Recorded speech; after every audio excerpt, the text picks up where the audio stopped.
আরে শস্যের তেল সব ফেলা দিচ্ছে ভাই। এই রবিউল ভাই, আপনি এগুলো কি করতেছেন? হ্যাঁ, তেল সব ফালাই দিতেছেন। এত দামি তেল কি অনেক ফ্যামিলি চলে এই তেল দিয়ে, জানেন আপনারা? গরিব মানুষ তেল কিনে খেতে পায় না, আপনি দামি খাঁটি সরিষার তেলটা ফেলে দিচ্ছেন। ভাই, এটা কোনো কাজ হইলো? কি হয়? বাত হয়। বাত কি জন্য হয়? অনেক কারণে বাত হয়, তার মধ্যে একটা কারণ হলো এই শস্যের তেল।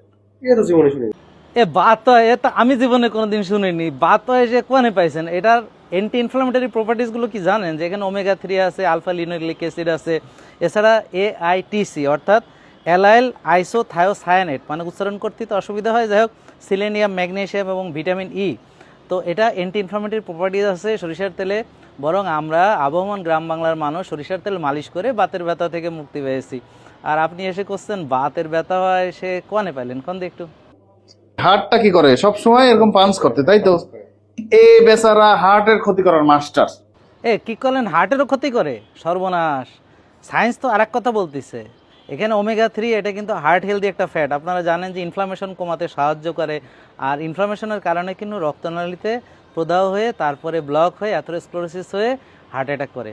তাহলে অ্যান্টি ইনফ্লামেটরি এখানে কি কি গুণাবলী আছে সরিষার তেলে? যেমন ওমেগা 3, আলফা লিনোলিক অ্যাসিড আছে, তারপর হচ্ছে অলিক অ্যাসিড আছে, যেটা এলডিএল যে কোলেস্ট্রলটা আছে, মানে এইচডিএলটা বাড়ায় এবং খারাপ এলডিএল কমায়। এলডিএলের ভিতরে আবার ভালো খারাপ আছে, অক্সিডাইজ কোলেস্ট্রল। যাক, এত বিস্তারিত বললে তো বুঝবেন না। তা আমি এই জন্য সংক্ষেপ করে বলার চেষ্টা করতেছি। এখানে অ্যান্টিঅক্সিডেন্ট যে ভিটামিন ই আছে, সেটা একটু আগে বললাম। এছাড়া আছে অ্যান্টি ইনফ্লামেটরি ফাইটোকেমিক্যালস। তার মানে এই গুগলে তো আরেক কথা করছে। এখন আপনি বললেন এটা হার্টের জন্য সমস্যা, আমি তো দেখতেছি এটা হার্টের জন্য আরো হেলদি। দরকার আছে ভাই, পৃথিবীর এই সবচেয়ে বড় বড় দেশগুলো যে এটা নিষিদ্ধ করছে, কেন করছে?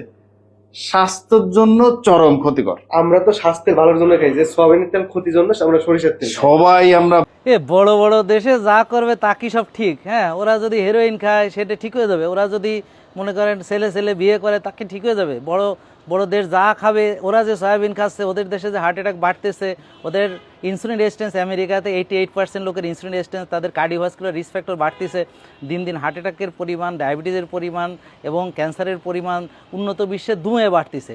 কোভিডে দেখেন তারা কি পরিমাণ অবস্থা খারাপ হয়ে গেছে। হ্যাঁ, তাদের ইমিউন সিস্টেমের অবস্থা দেখেছেন? আপনি ওই সেই বড় বড় দেশের কথা করছেন, ওরা যা করে সব কি ঠিক? তো ওরা তো তাহলে এই সয়াবিন নিষেধ করে না কৃষির জন্য। ওদের তো সয়াবিনে যে মানব শরীরের জন্য ক্ষতি, এর প্রমাণ পাওয়া গেছে।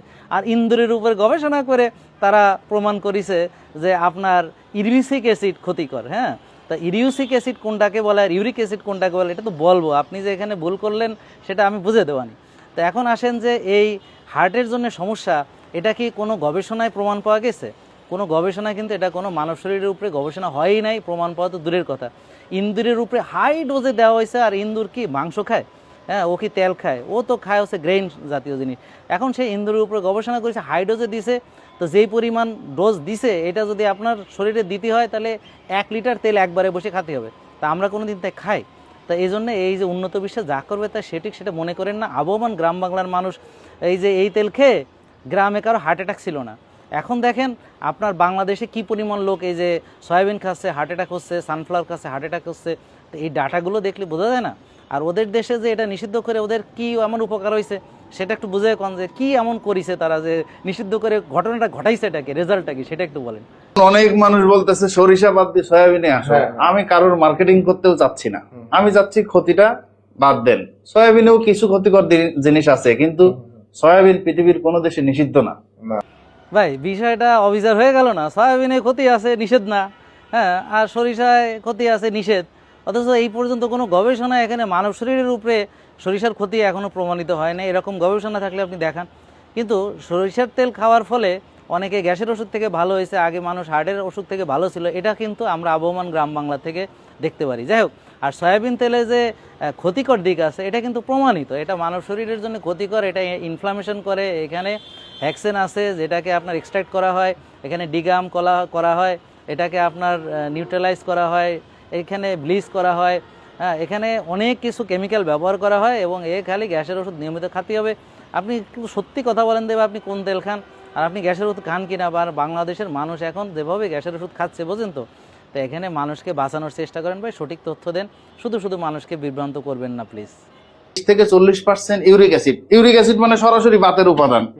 হ্যাঁ ভাই, কি করলেন?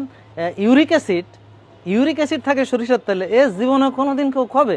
ইউরিক অ্যাসিড মানব শরীরে তৈরি হয়, সেটা আমরা প্রসেসড ফুড খাই, আল্ট্রা প্রসেসড ফুড খাই, প্রসেসড মিট খাই, হ্যাঁ, সে ঠিকভাবে পানি খায় না, লাইফস্টাইল ঠিক নেই, ঘুম ঠিক নেই, হ্যাঁ, তো যার ফলে আমাদের বডিতে অ্যাসিডিক একটা এনভায়রনমেন্ট তৈরি হয়, আমার ইউরিক অ্যাসিড তৈরি হয়। এখান থেকে আপনার যে গেটে বাত যেটা বলেন, হ্যাঁ, যে খোঁচা খোঁচা দেয়, যে আপনার, হ্যাঁ, একদম ক্রিস্টালের মতো করে, তো এগুলো হচ্ছে আলাদা একটা জিনিস। আর ইউরিক অ্যাসিড যেটা, সেটা হচ্ছে যে সরিষার তেলে যেটা পাওয়া যায়, সেটা অল্প পরিমাণে খেলে ক্ষতি নেই, আর যদি অনেক বেশি পরিমাণে খান, যেটা আমাদের পক্ষে খাওয়া সম্ভব না, তাহলে সেটা ক্ষতি। তা আমরা অবশ্যই খাঁটি ঘানিতে ভাঙানো যে তেল, সেটা খাওয়ার চেষ্টা করব। কাঠের ঘানি হতে হবে, অল্প পরিমাণে ব্যবহার করব, এগুলো বেশি হিটে নিব না, এগুলো আনস্যাচুরেটেড যেহেতু, সেই কারণে বেশি হিটে করলে অক্সিডাইজড হবে।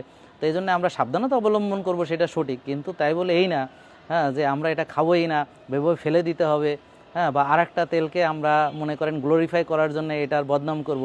তো এই বিষয়গুলো আপনারা খেয়াল রাখবেন। সবাইকে ধন্যবাদ, ভালো থাকবেন।